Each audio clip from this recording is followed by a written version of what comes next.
하나님이 오늘 우리에게 주신 말씀은 사도행전 24장 10절에서 23절까지의 말씀입니다.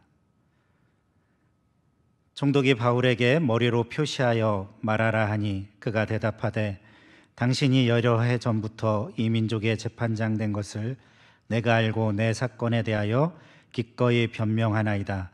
당신이 아실 수 있는 바와 같이 내가 예루살렘에 예배하러 올라간 지 열이틀밖에 안 되었고 그들은 내가 성전에서 누구와 변론하는 것이나 회당 또는 시중에서 무리를 소동하게 하는 것을 보지 못하였으니 이제 나를 고발하는 모든 일에 대하여 그들이 능히 당신 앞에 내세울 것이 없나이다. 그러나 이것을 당신께 고백하리이다. 나는 그들이 이단이라 하는 도를 따라 조상의 하나님을 섬기고 율법과 선지자들의 글에 기록된 것을 다 믿으며 그들이 기다리는 바 하나님께 향한 소망을 나도 가졌으니 곧 의인과 악인의 부활이 있으리라 함이니이다. 이것으로 말미암아 나도 하나님과 사람에 대하여 항상 양심의 거리낌이 없기를 힘쓰나이다. 여러 해 만에 내가 내 민족을 구제할 것과 재물을 가지고 와서 드리는 중에 내가 결례를 행하였고 모임도 없고 소동도 없이 성전에 있는 것을 그들이 보았나이다. 그러나 아시아로부터 온 어떤 유대인들이 있었으니 그들이 만일 나를 반대할 사건이 있으면 마땅히 당신 앞에 와서 고발하였을 것이요 그렇지 않으면 이 사람들이 내가 공회 앞에 섰을 때에 무슨 옳지 않은 것을 보았는가 말하라 하소서. 오직 내가 그들 가운데 서서 외치기를 내가 죽은 자의 부활에 대하여 오늘 너희 앞에 신문을 받는다고 한 이 한 소리만 있을 따름이니이다 하니 벨릭스가 이 도에 관한 것을 더 자세히 아는 고로 연기하여 이르되 천부장 루시아가 내려오거든 너희 일을 처결하리라 하고 백부장에게 명령하여 바울을 지키되 자유를 주고 그의 친구들이 그를 돌보아 주는 것을 금하지 말라 하니라. 아멘.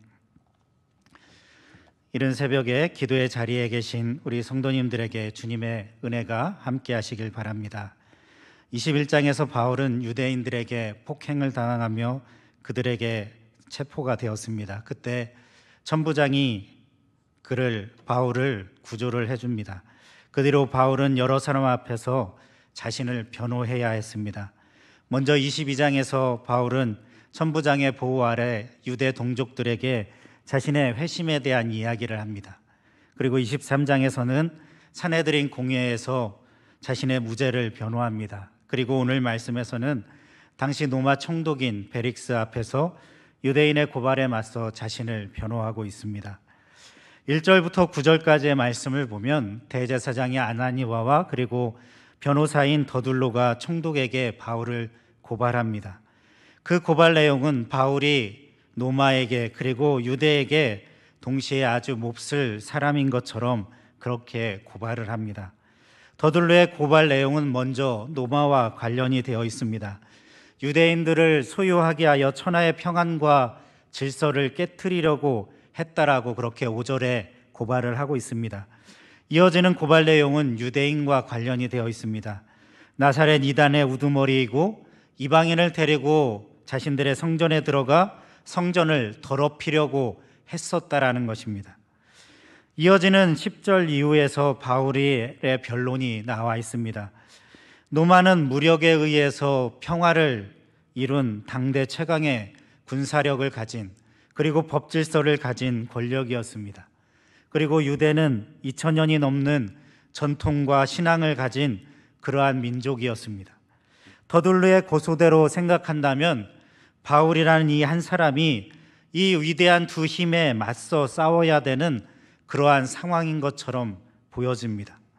하지만 바울은 전적으로 다른 각도에서 자신의 상황을 보고 있습니다. 바울은 자신은 국가의 질서를 무너뜨리려 하지 않았을 뿐만 아니라 자신들의 조상들의 신앙을 거부하지도 않았다라고 말씀하고 있습니다. 산헤드린의 고소는 예수님에게 한 방식과 똑같은 방식으로 접근을 하고 있습니다. 복음서를 보면 그들이 예수님을 고발할 때에도 똑같은 방식을 사용합니다. 예수께서 성전을 헐겠다고 유협했다고 그렇게 고발합니다. 그리고 신성을 모독하는 발언, 자신이 하나님의 아들이라고 그렇게 주장했다라고, 그렇게 행동했다라고 고발을 합니다. 또한 빌라도 총독 앞에 가서는 가이사에게 세금 내는 것을 반대했고, 또한 자신을 왕이라고 주장해서 유대인들을 모아 국가를 전복하려고 했다고 그렇게 고발하였습니다. 그들은 오늘 말씀에서 바울에게도 똑같이 그렇게 로마와 유대의 큰 죄인이 된 것처럼 고발을 하고 있습니다. 하지만 바울은 자신의 로마서나 다른 말씀들을 보면 로마의 권세를 하나님이 세우셨다라는 것을 분명하게 이야기합니다. 그리고 유대인들이 하나님의 성민으로서 선택된 백성으로서의 특권을 가지고 있음도 분명히 인정하고 있습니다. 바울의 복음은 유대나 로마의 전통과 질서를 무너뜨리는 것이 아니라 도리어 세우고 있습니다. 바울은 먼저 자신이 충성스러운 로마의 시민이라는 것을 변론하고 있습니다. 오늘 말씀 11절에서 13절 말씀을 제가 읽겠습니다. 당신이 아실 수 있는 바와 같이 내가 예루살렘에서 예배하러 올라간 지 열이틀밖에 안 되었고, 그들이 내가 성전에서 누구와 변론하는 것이나 회당 또는 시중에서 무리를 소동하게 하는 것을 보지 못하였으니 이제 나를 고발하는 모든 일에 대하여 그들이 능히 당신 앞에 내세울 것이 없나이다. 자신이 예루살렘에 온 시간은 불과 열이틀밖에 되지 않았다라고 이야기합니다. 백성을 선동하고 소요를 일으킬 만한 시간적인 그러한 여유가 없었다라는 것을 분명하게 이야기합니다. 그리고 그는 자신이 예루살렘에 온 분명한 목적이 있다라는 것을 이야기합니다. 바로 바울은 예루살렘에 예배를 드리기 위해서 왔습니다. 그리고 그렇게 행동을 했습니다. 그들 중 누구도 바울이 성전이나 시장에서 누구를 만나 선동이나 소요를 일으키는 것을 발견하지 못했습니다. 자신은 예배드리러 왔을 뿐이었습니다. 그렇다면 더둘로의 주장은 근거와 증인이 없는 무고에 해당된다고 할 수 있습니다. 이어서 바울은 자신이 유대인의 전통과 신앙에 전혀 문제가 되지 않는다라고 말하고 있습니다. 이어지는 14절에서 16절 말씀 제가 읽겠습니다. 그러나 이것을 당신께 고백하리이다. 나는 그들이 이단이라 하는 도를 따라 조상의 하나님을 섬기고 율법과 선지자의 글에 기록된 것을 다 믿으며 그들이 기다리는 바 하나님께 향한 소망을 나도 가졌으니 곧 의인과 악인의 부활이 있으리라 함이니이다. 이것으로 말미암아 나도 하나님과 사람에 대하여 항상 양심에 거리낌이 없기를 힘쓰나이다. 아멘.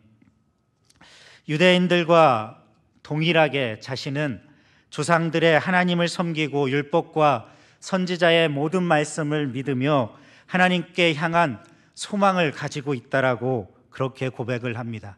더 나아가 하나님과 사람 앞에서 양심의 거리낌이 없이 살기 위해 힘쓰고 있다라고 말합니다. 이것은 단순히 개인의 신앙 고백을 넘어서 다른 하나님의 백성들과 더불어 그들과 믿음을 공유하고 있다라는 것을 주장하고 있는 것입니다. 자신은 동족의 믿음을 배반한 자가 아니라 그 믿음에 충실한 자라고 그렇게 변호하고 있는 것입니다. 사랑하는 형제자매님들, 우리가 살아가는 현대 세상을 보시기 바랍니다. 2000년 세상과 조금도 달라지지 않았습니다. 여전히 우리에 대한 세상과 마귀의 비방은 계속되고 있습니다. 이것은 에덴 동산에서부터 시작되었습니다. 하지만 예수님과 바울 이후에 기독교는 계속 성장했습니다. 그 이유는 바로 기독교의 복음은 진리이기 때문입니다. 그리스도의 진리의 빛이 계속하여 세상과 마귀의 거짓을 드러냈기 때문입니다. 바울 사도는 자신을 향한 고소를 모두 반박하고 오히려 고소하는 자들의 거짓말을 증명하고 있습니다. 우리가 세상의 비방과 고소로부터 우리를 지킬 수 있는 것은 바로 우리가 가지고 있는 진리의 말씀을 정확하게 알 때입니다. 진리에 대한 정확한 암과 또한 그 진리에 합당한 삶을 살아갈 때 우리는 거짓된 소리에 명확한 답변을 줄 수 있습니다. 바울은 디모데후서 2장 15절에서 영적인 아들인 디모데에게 이렇게 권면하고 있습니다. 너는 진리의 말씀을 옳게 분별하며 부끄러울 것이 없는 일꾼으로 인정된 자로 자신을 하나님 앞에 드리기로 힘쓰라. 우리 사랑하는 성도님들 모두가 진리의 말씀으로 부끄러울 것이 없는 하나님의 일꾼으로 서실 수 있는 귀한 성도님들 되시길 바랍니다. 기도하겠습니다. 하나님 아버지, 감사합니다. 예나 지금이나 마귀와 세상은 복음을 그리고 복음을 믿는 우리들을 비방합니다. 하지만 우리에게 진리의 빛이 있기에, 진리 대신 예수님이 계시기에 우리는 반드시 승리할 것을 믿습니다. 주님, 우리가 진리에 대한 분명한 암과 진리를 따라 살아가는 그 삶을 통해 세상의 거짓과 비방을 물리칠 수 있는 우리들 되게 하여 주시옵소서. 우리 사랑하는 수원영흥교회 성도님들 모두가 진리의 말씀으로 세상을 이기고 마귀를 이기는 그러한 하나님의 일꾼들로 서게 하여 주시옵소서. 하나님, 우리 모두가 코로나로 인해 힘든 시간들을 보내고 있습니다. 이 시간들을 통해 주님의 말씀, 주님의 진리에 더 가까이 나가는 우리들 되게 하여 주시고, 진리의 말씀으로 우리의 삶이 다시금 반드시 세워져가는 우리 모두들 되게 하여 주시옵소서.